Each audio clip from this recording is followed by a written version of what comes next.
قال رسول اللہ صلی اللہ علیہ وسلم انہا ستکون فتنۃ، ان قریب ایک بہت بڑا فتنہ رونما ہوگا۔ حضور نے خبر دی فتنے کی۔ حضرت علی فرماتے اس پر میں نے عرض کیا، میں نے عرض کیا مل مخرج منہا یا رسول اللہ، اے اللہ کے رسول اس سے نکلنے کا راستہ کون سا ہوگا؟ دیکھیے یہ لکھا ہوا ایگزٹ، نکلنے کا راستہ، اور عام طور پر آپ نے دیکھا ہوگا بڑے ہالز میں یہ سرخ روشنی ہوتی ہے، اس میں اس کا اہتمام کیا جاتا ہے کہ اگر خدا نہ خواستہ کوئی حادثہ ہو جائے لوگوں کو معلوم ہو نکلنے کا راستہ کون سا، یہ مخرج ہے۔ حضور نے خبر دی کہ فتنہ ہوگا۔ تو دیکھیے میں ایک بات عرض کیا کرتا ہوں، ذرا توجہ کیجئے، ہمارا حال کیا ہے؟ ہم بڑے ریشنلسٹ قسم کے لوگ ہیں، یہ زمانہ ریشنلزم کا ہے۔ اگر ہم ہوتے تو کیا پوچھتے؟ وہ فتنہ کیا ہوگا، کیوں ہوگا، کہاں سے آئے گا؟ ہمارے سوال یہ ہوتے ہیں، کب آئے گا، کیوں، کہاں، کب، کیسے؟ ان سب کی حیثیت علمی سوالات کی ہے۔ بھائی کب آئے گا ایک علم ہے، کیسے آئے گا علم ہے، کہاں سے آئے گا علم ہے، لیکن اصل جو عملی اعتبار سے اہمیت والی شے ہے، بچاؤ کا راستہ کون سا ہوگا محمد الرسول اللہ، یہ بتائیے ہم۔ مل مخرج منہا یا رسول اللہ، حضرت علی نے یہ نہیں پوچھا فتنہ کیا ہوگا، کہاں سے آئے گا حضور، کیوں آ جائے گا، کب آ جائے گا، نہیں، مل مخرج منہا یا رسول اللہ، اے اللہ کے رسول یہ بتائیے کہ جب وہ فتنہ رونما ہوگا تو نکلنے کا راستہ کون سا ہوگا؟ اس کا جواب ہے، ارشاد فرمایا محمد رسول اللہ نے، کتاب اللہ، اللہ کی کتاب ہے وہ مخرج، یہ کتاب ہے کہ جس کو تھامو گے تو فتنوں سے محفوظ رہو گے۔ اس کے بعد آپ فرماتے ہیں فیہ نبأ ما قبلکم وخبر ما بعدکم وحکم ما بینکم، اس میں تم سے پہلوں کی بھی خبریں موجود ہیں، عاد اور سمود اور قوم نوح اور قوم ہود اور قوم لوط اور قوم صالح اور آل فرعون، یہ کون ہے؟ من قبلکم، تم سے پہلے، وفیہ خبر ما بعدکم، جو کچھ تمہارے بعد ہونے والا ہے اس کی خبریں بھی موجود ہیں، لیکن وہ کیسے ہوں گی؟ وہ بٹوین دی لائنز ہوں گی، وہ بین السطور ہوں گی۔ ان کے لیے انسان کو، آپ کو معلوم ہے کہ عبارت میں سطور ہوتی ہیں اور ایک درمیان میں ہوتا ہے، ان کے کچھ لکھا ہوا نہیں ہوتا۔ You have to read between the lines۔ قرآن میں بعد میں آنے والے حالات بھی درج ہیں، لیکن اس طرح نہیں جیسے کہ پچھلے حالات درج ہیں۔ اس کے لیے ذرا ان ڈیپتھ پونڈرنگ اوور، غور و فکر اور تدبر کی ضرورت ہوگی۔ وَحُکْمُ مَا بَيْنَكُمْ، اور جتنے اختلافات تمہارے اندر پیدا ہوں گے تا قیام قیامت، ان سب کا فیصلہ بھی اس کتاب میں موجود ہے۔ وَهُوَ حَبْلُ اللَّهِ الْمَتِينُ وَهُوَ الذِّكْرُ الْحَكِيمُ، یہی تو ہے وَهُوَ الصِّرَاطُ الْمُسْتَقِيمُ، سیدھا راستہ، اور کون سا؟ یہی قرآن تو ہے۔ ہر رکعت میں کہتے ہو اهْدِنَا الصِّرَاطَ الْمُسْتَقِيمُ، اور قرآن دیا ہوا ہے اس پر غور نہیں کرتے۔ عجیب تماشا ہے ہمارا، نماز کی ہر رکعت میں اهْدِنَا الصِّرَاطَ الْمُسْتَقِيمُ، اور حضور فرمایا وَهُوَ الصِّرَاطُ الْمُسْتَقِيمُ، صراط مستقیم یہ قرآن ہی تو ہے۔ الذکر الحکیم یہ قرآن ہی تو ہے۔ وَهُوَ حَبْلُ اللَّهِ الْمَتِينُ، اور یہی ہے اللہ کی مضبوط رسی۔ آپ نے قاری صاحب سے وہ آیات سنی سورہ آل عمران کی، وَاعْتَصِمُوا بِحَبْلِ اللَّهِ جَمِيعًا وَلَا تَفَرَّقُوا، اللہ کی رسی کو مضبوطی سے مل جل کر تھامو اور تفرقے میں مبتلا نہ ہو۔ تفرقہ ہوگا تو کیا ہوگا؟ تمہاری ہوا اکھڑ جائے گی۔ آج آپ کو معلوم ہے دول عرب اگر یہ یکجا ہو جائیں، ایک دن کے لیے اسرائیل قائم نہیں رہ سکتا، امریکہ نہیں، امریکہ کا باپ اسے قائم نہیں رکھ سکتا۔ اگر امت عرب ہی جمع ہو جائے، عالم اسلام تو بڑی شے ہے، جو وسائل ان کے پاس ہیں، جو اللہ تعالیٰ نے ان کو نعمتیں عطا فرمائی ہیں، لیکن افتراق، انتشار، اختلاف، جتھے بندی، گروہ بندی، دھڑے بندی، اس نے اسرائیل کا خنجر ان کے سینے میں پیوست کیا ہوا ہے۔ اس لیے کہ فَتَذْهَبَ رِيحُكُمْ، اگر تم اختلاف کرو گے تو تمہاری ہوا اکھڑ جائے گی، آج وہ ہوا اکھڑ چکی ہے۔ تو فرمایا وَاعْتَصِمُوا بِحَبْلِ اللَّهِ جَمِيعًا وَلَا تَفَرَّقُوا، اللہ کی رسی کو مضبوطی کے ساتھ مل جل کر تھامو اور تفرقے میں مت پڑو۔ حضور فرما رہے ہیں وہ اللہ کی رسی کون سی؟ ہوا حبل اللہ المتین، یہی قرآن ہے اللہ کی مضبوط رسی۔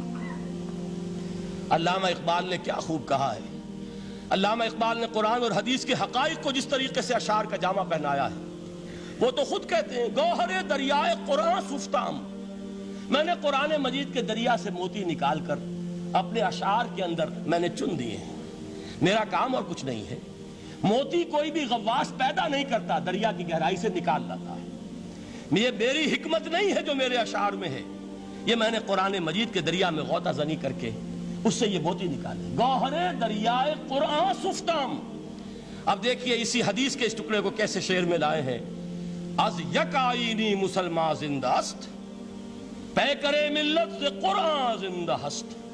مسلمان کی زندگی تو ایک آئین کے بدولت ہے، یہ آئین قرآن، جو کہا تھا کبھی قائد اعظم مرحوم نے جب پوچھا گیا تھا کہ آپ کے پاکستان کا دستور کیا ہوگا، کیا فرمایا تھا یاد کیجئے کہ ہمیں کسی نئے دستور کی ضرورت نہیں، ہمارا دستور 1400 برس پہلے طے ہو چکا ہے۔ یہ ہماری بدقسمتی ہے جو کچھ کہا تھا قائد اعظم نے کہ God has given us a golden opportunity to prove our worth as architects of a new state, and let it not be said that we didn't prove equal to the task۔ میں معذرت کے ساتھ عرض کروں گا حضرت کہ واقعہ یہ ہے کہ ہم اس کے equal to the task ثابت نہیں ہوئے۔ قائد اعظم کا دیا ہوا پاکستان آج دنیا میں موجود نہیں ہے، اس کا ایک حصہ اپنے نام سے دستبردار ہو کر بنگلہ دیش بن چکا ہے، اس نے اپنی تاریخ کو خیر بات کہہ دیا ہے، حالانکہ مسلم لیگ کی جنم بھومی ڈھاکہ ہے۔ 1906 میں ڈھاکہ میں مسلم لیگ نے جنم لیا تھا، اور اگر وہ صرف ہم سے علیحدہ ہوتا یہ گہرا صدمہ ہوتا، لیکن یہ کہ اس نے جب نام بدلا ہے در حقیقت اس نے اپنے تاریخ سے، اپنے پس منظر سے استعفیٰ دیا ہے۔ یہ ہمارا دوہرا ہمارے لیے صدمے کی بات ہے۔ کیا 2 یمن موجود نہیں ہے؟ ان میں سے کوئی ایک بھی اپنا نام چھوڑنے کو تیار ہوگا؟ کیا 2 جرمنی دنیا میں موجود نہیں ہے؟ کوئی ایک بھی ان میں سے اپنا نام چھوڑے گا؟ کیا 2 کوریا نہیں ہے؟ 2 ویتنام نہیں ہے؟ تو کیا 2 پاکستان نہیں ہو سکتے تھے؟ ہو سکتے تھے۔ میں یہ کہا کرتا ہوں کہ یہ گہرا صدمہ ہے علیحدگی، اور دوہرا صدمہ ہے، اور اس سے کہیں زیادہ بڑا کہ انہوں نے اپنا نام بدل دیا، اپنی آئیڈینٹی چینج کر دی، انہوں نے وہ نام اپنے ماتھے سے اتار کر خلیج بنگال کے اندر دبو دیا۔ یہ بہت بڑی سزا ہے جو ہمیں ملی ہے۔ کیوں ملی ہے؟ کہ ہم نے 25 برس تک اس قائد جس کو کہا تھا کہ وہ ہمارا آئین ہے، اس کو آئین نہیں بنایا۔ ہم نے دنیا کے سامنے جھولیاں پساری، ہم نے طرح طرح کے نظاموں کو آزمایا، لیکن اس قرآن کی طرف پیش قدمی نہیں کی۔ اللہ تعالیٰ ڈھیل دیتا ہے لیکن سزا بھی بہت سخت ہوتی ہے۔ ان بطش ربک لشدید، وہ ہم پر کوڑا برسا ہے۔ تاریخ انسانی کی عظیم ترین شکستوں میں سے ایک شکست ہے کہ جو ہمارے ماتھے پر کلنک کے ٹیکے کی طرح موجود ہے۔ اللہ کرے کہ آئندہ یہ تاریخ اپنے آپ کو نہ دہرائے، لیکن میں عرض کر دیتا ہوں آپ سے، جو ہمارے لچھن ہیں، جو ہمارا طرز عمل ہے، جو ہمارے لیل و نہار ہیں، جو ہمارا انداز ہے، اللہ کے دین کا استہزاء اور تمسخر، جس طرح اللہ کے ساتھ مذاق ہم کر رہے ہیں، اس کا شاید اس سے بھی کہیں زیادہ برا نتیجہ نکلے۔ اللہ مجھے اور آپ کو اور ارض مقدس پاکستان کو اس انجام سے بچائے، لیکن اس کے لیے کام کرنا ہوگا۔ صرف کہنے سے بات نہیں بنے گی، کمر کسنی ہوگی، ہمت جو ہے پھر انسان کو اثر نو، ایک نئی تعمیر، ایک عزم، ایک ہاتھ میں قرآن اور ایک میں تلوار لے کر یہ امت پھر دوبارہ میدان میں آئے۔ بہرحال عرض یہ کرنا تھا، اقبال کہتا ہے از یک آئینی مسلمان زندہ است، پے کرے ملت سے قرآن زندہ ہست، ماں ہما خاک و دل آگاہ اوست، اعتصامش کن کہ حبل اللہ اوست۔ تامو اس کو مضبوطی کے ساتھ، حبل اللہ یہی قرآن ہے۔ یہ یک آئینی اور پیکر قرآن کی زندگی، پیکر ملت کی زندگی جو ہے اس قرآن کی بدولت ہے۔ تو حضور نے کیا فرمایا؟ فتنے سے بچنے کا راستہ کون سا ہے؟ کتاب اللہ فیہ نبأ ما قبلکم وخبر ما بعدکم وحکم ما بینکم وہو الصراط المستقیم وہو حبل اللہ المتین وہو الذکر الحکیم۔ ایک 3 جملے اور سن لیجئے۔ هو الذی لا یشبع منہ العلماء ولا یخلق عن کثرت الرد۔ یہ قرآن وہ شے ہے جس سے اہل علم کبھی سیر نہ ہو سکیں گے۔ ولا تنقضی عجائبہ، اس کے عجائب کبھی ختم نہیں ہوں گے۔ یہ ہیروں کی وہ کان نہیں ہے کہ جو کبھی خالی ہو جائے کہ سارے ہیرے نکل چکے، اب مزید ہیرے نہیں ہیں، نہیں، علم اور حکمت کے ہیرے اور ہدایت اور حکمت کے موتی اس میں سے ابد الآباد تک نکلتے رہیں گے۔ ضرورت صرف کھودنے کی ہے۔ میں نے وہ لفظ استعمال کیا تھا، آج کا قرآن کھودنا ہوگا، آج کی ہدایت اس قرآن سے نکالنی ہوگی۔ قرآن جب نازل ہوا آن دی سرفیس، بالکل ظاہر وہ تھی اس کی ہدایت جو اس دور کے لیے ضروری تھی۔ ہمیشہ کی ہدایت اس کے اندر رکھ دی گئی ہے، اس میں مضمر ہے، اس میں چھپی ہوئی ہے، اس کے لیے تدبر کی ضرورت ہے۔ کتاب انزلناہ الیک مبارک لِيَدَّبَّرُوا آیَاتِهِ وَلِيَتَذَكَّرَ أُولُو الْأَلْبَابِ، لوگ تدبر کریں، اس کی گہرائیوں کے اندر غوطہ زنی کریں۔ لا تنقضی عجائبہ، اس کے عجائب کبھی ختم نہیں ہوں گے۔ ولا یشبع منہ العلماء، اہل علم کبھی اس سے سیر نہیں ہوں گے۔ آپ کو سخت بھوک لگی ہوتی ہے اور کھانا کھانے کے تھوڑی دیر کے بعد اب آپ کا ہاتھ رک جاتا ہے، سیر ہو گئے، بہترین کھانا ہے لیکن نہیں کھا سکتے۔ اگر عام حالات میں وہ آتا تو کبھی نہ چھوڑتے، لیکن اب وہ آپ کا میزبان کہہ رہا کچھ اور لیجئے، تناول فرمائیے ذرا یہ بھائی نہیں میں اب بھر چکا، یہ آپ کہتے ہیں کہ نہیں؟ حضور فرمایا یہ قرآن وہ شے نہیں ہے جس سے اہل علم کبھی سیر ہو سکے، ان کی پیاس بڑھتی چلی جائے گی، ان کے اندر quest of knowledge, search for wisdom بڑھتی چلی جائے گی۔ کبھی بھی انسان یہ محسوس نہیں کرے گا کہ مجھے جو لینا تھا میں لے چکا، بلکہ یہ کہ جیسے جیسے قدم آگے بڑھیں گے تہذیب کے، تمدن کے، علم کے، اتنے ہی قرآن جو ہے وہ آگے بڑھتا چلا جائے گا ہر دور کی رہنمائی کے لیے۔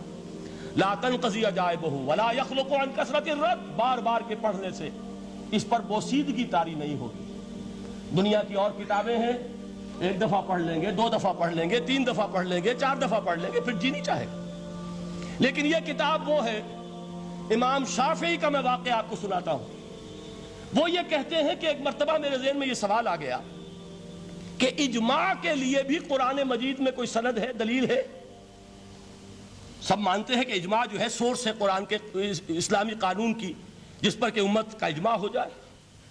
تو کہتے ہیں میں نے 300 مرتبہ قرآن پڑھا اول سے آخر تک، صرف اس دلیل کی تلاش میں۔ 300 مرتبہ مجھے نہیں ملی، 301ویں مرتبہ جب پڑھ رہا تھا مجھے روشنی مل گئی۔ وہ یبتغی غیر سبیل المومنین کے جو الفاظ آئے ہیں، نولیہ ما تولی ونصلہ جہنم، جو کوئی شخص مسلمانوں کے راستے کو چھوڑ کر کوئی اور راستہ اختیار کرے گا ہم اسے اسی کے حوالے کر دیں گے اور جہنم میں پہنچا دیں گے۔ معلوم ہوا مسلمانوں کا جس پر اجماع ہو جائے اس کو بھی ایک سند حاصل ہے۔ یہ مسلمانوں کا مجمع علیہ ایک راستہ ہے، اس کو بھی ایک سند اور دلیل کی حیثیت حاصل ہے۔